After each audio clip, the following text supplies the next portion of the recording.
Hello everybody, my name is Mr. Fussell. Today we're going to be going over the concept of quality on Business 101. This is for the GCSE exam board, exam level for the AQA exam board. So let's jump in. So the concept of quality. Quality is essential to a business's success. Customers must be happy with the products and services that they receive. If they are not, a business is unlikely to gain a good reputation or repeat customers. And remember, repeat customers are, as the name implies, customers that come back and shop with you a second, third, fourth, fifth time.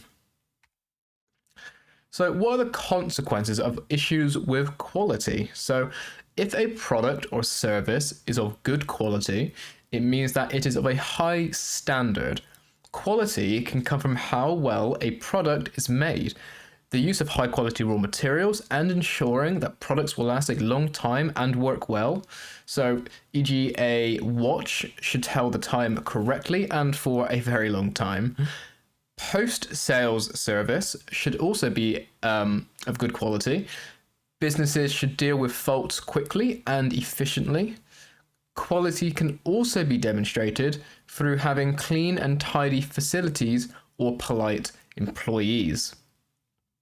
Furthermore, customers often have high expectations about the quality of goods and services that they receive. Customers expect to receive a product or service that performs as described and is of a reasonable quality. Many customers also expect products to be produced in an ethical and sustainable way. Having a reputation for high quality goods and services is likely to lead to a higher chance of business success and business growth, providing them with a competitive advantage. Having a reputation for poor quality can have severe consequences, such as less customers and reduced business success. However, this is not always the case. If you think of a company like Primark, pretty much everybody is aware of the poor quality of Primark, but it doesn't hinder their success.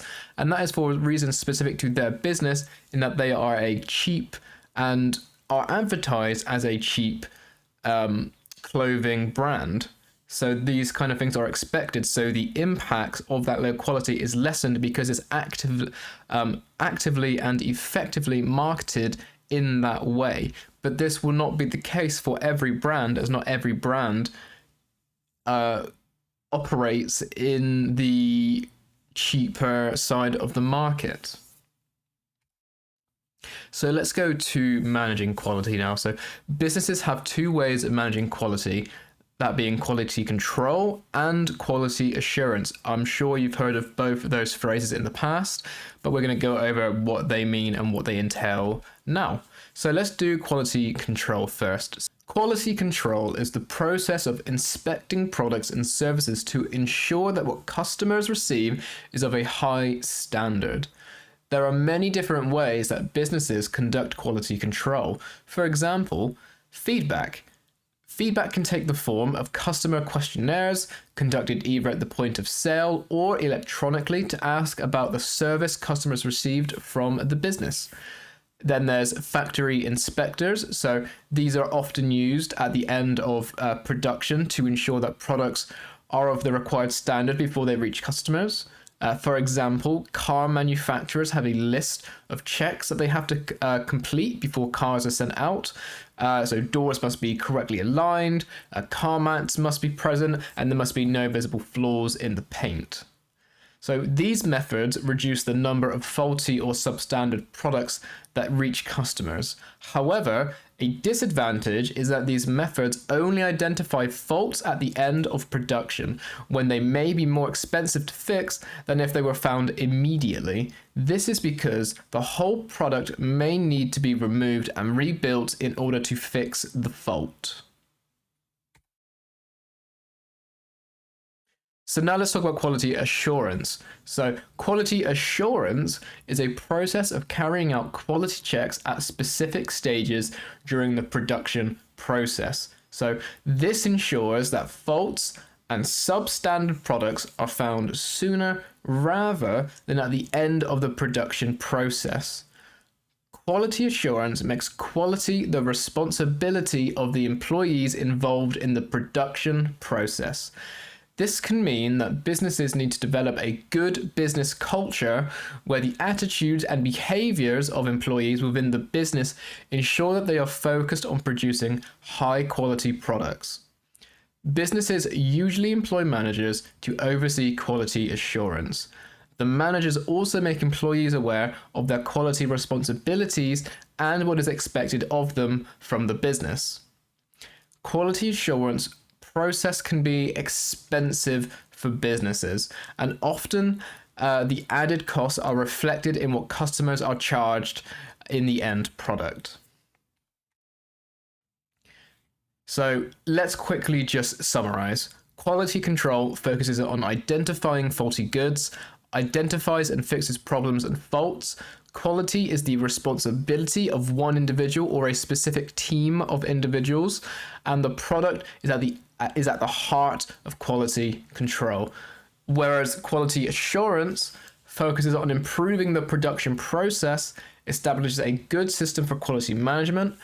Quality is the responsibility of everyone involved in the manufacturing process, and the production process is at the heart of quality assurance. So it's production process versus product. So maintaining consistent quality, total quality management, also known as TQM. So TQM is all about the culture in a business. TQM aims to make managing quality the responsibility of all employees in a business to create a culture of quality and gain a competitive advantage. It ensures that there are standardized processes for each part of the business and that all the employees are fully trained in how to complete each part of their role effectively and consistently. TKM aims to tackle all elements of a business. So that's from sourcing and production to sales and after sales service provisions. By doing this, businesses are able to reduce and correct errors throughout the entire manufacturing and sales process. So maintaining quality is important to businesses because it helps them to produce high quality products and services. They need to understand what their customers want and meet customers' needs and expectations accordingly. This is a way of gaining competitive advantage. So let's quickly summarize some advantages and disadvantages of TQM for a business. So advantages, we have cost reduction, increased efficiency, increased customer satisfaction, and reduced waste and errors. And then if we look at some of the disadvantages, this is things like the cost of training. It can be difficult and time consuming to introduce these TKM practices, and all employees must believe in TQM for it to be successful. So if it's not got everybody on board, then it's not going to work. So it needs to have everybody pitching in and being on board with the TQM program. So now let's move on to costs and benefits of maintaining quality. So maintaining quality has a range of benefits for a business. When a business can offer higher quality and lower costs, they gain a competitive advantage over similar businesses. A good quality product or service helps to build a strong brand image, which can allow a business to grow its market share. If a business has a product or service that gains a good reputation for being of high quality, the business can charge a premium price and make more sales. A high quality product is also likely to result in lower returns rates and less complaints.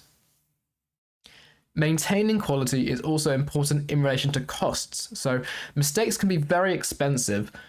Quality control and quality assurance help businesses limit additional costs and reduce wastage by aiming to ensure that things are done correctly the first time around. However, there are a range of additional business costs associated with maintaining quality, including inspection costs, staff training costs, product recalls, and the provision of additional services. Quality issues with growth. So, as businesses grow, managing quality becomes increasingly difficult. Larger businesses may need large quality management facilities and a range of dedicated employees just to manage the quality of goods and services, making it very expensive. This can often cause businesses to cut back on their quality management procedures, which could have an overall negative impact on the business, but they decide to go with it regardless because of the increase in ease that it would grant the business. If a business becomes a franchise, managing quality to ensure a consistent level of service across all outlets is very difficult. A business may have to produce rigorous policies, training programs, and have regular routine inspections to ensure that each franchisee is performing as expected and maintaining a consistent level of quality, which again can cost a lot of money. If a business uses outsourcing for tasks such as manufacturing or customer service, the business being contracted to do the work would need to be regularly monitored and inspected to ensure that they are meeting the needs of the main business. Outsourcing to a quality business that has high standards and quality may be very expensive, whilst outsourcing to a low quality business may lead to a range of issues such as late deliveries and unsatisfactory products. So there's pros and cons to both high quality and low quality outsourcing, but typically the low quality outsourcing is just not recommended for most businesses. And with that being said, guys, that is the end of today's lesson into quality management. Thank you so much for watching. If there's any questions that you didn't have answered, or you have a question unrelated to this that you would like to be answered, please leave that down in the comment section down below. Leave a like on the video if you learned something or helped with your revision from using this video. And please do subscribe to the channel if you have not done so already. It really helps us grow and just encourages me to get these lessons out all the faster for the people that are enjoying them. Okay, so thank you very much, guys. Goodbye.